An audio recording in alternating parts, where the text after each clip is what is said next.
sempre que eu tenho um dente condenado, né, a melhor abordagem seria essa, né, eu remover o dente, né, e já instalar o implante imediatamente, né. Isso economiza tempo, né, o paciente diminui procedimentos cirúrgicos que eu estou realizando no paciente e eu consigo obter um perfil de emergência, muitas vezes gengival, muito mais anatômico do que quando a gente realiza cirurgias num rebordo cicatrizado, né? Porém, eu tenho algumas indicações gerais e também tenho indicações anatômicas para realizar esse procedimento, né? Então, quando eu tenho um dente lá que foi condenado, né, ou ele teve uma fratura que não tem mais como salvar esse dente, e ele não tem foco infeccioso, ele tem até uma certa indicação geral, né?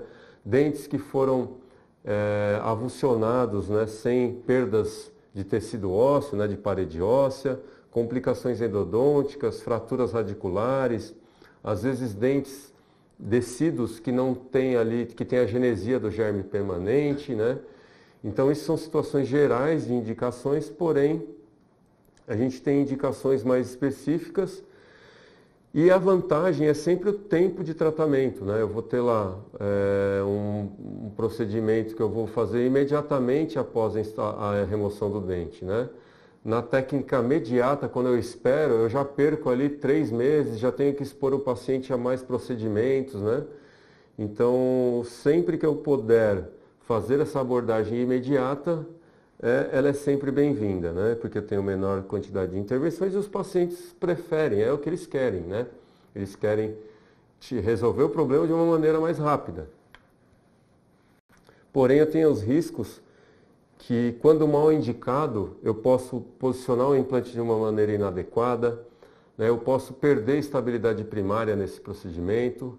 Então, são situações que a gente precisa realmente avaliar o benefício, né, em virtude das desvantagens e decidir a melhor abordagem, né? Então, de uma maneira mais anatômica, né, vamos dizer assim, a indicação anatômica é a que a gente mais utiliza, né? Eu sei que eu tenho lá indicações gerais, mas eu preciso ter uma indicação anatômica do local para poder instalar um implante imediato, principalmente em área anterior, né? Então, o Joseph Kahn, em 2011, ele publicou um artigo mostrando diversas posições dos incisivos, por exemplo, de dentes anteriores em relação ao alvéolo, né?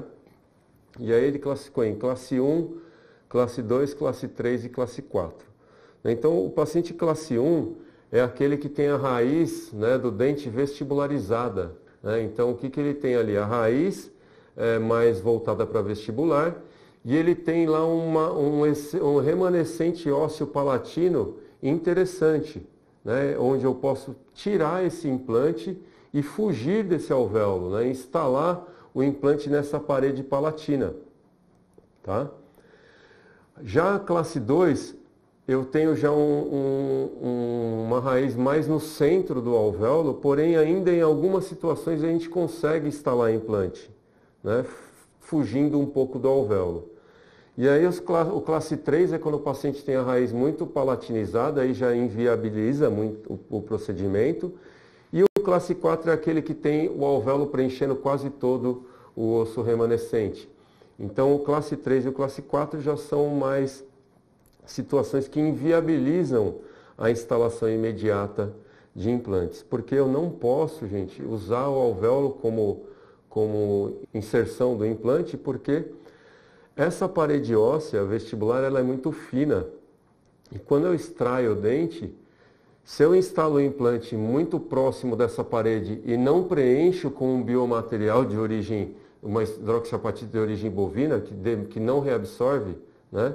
Se eu não preencher esse alvéolo com material, eu vou ter uma contração desse rebordo muito grande e aí eu vou ter uma falha estética. Então é importante que eu instale esse implante no osso remanescente palatino e o alvéolo do paciente a gente faça um preenchimento com um material de origem bovina,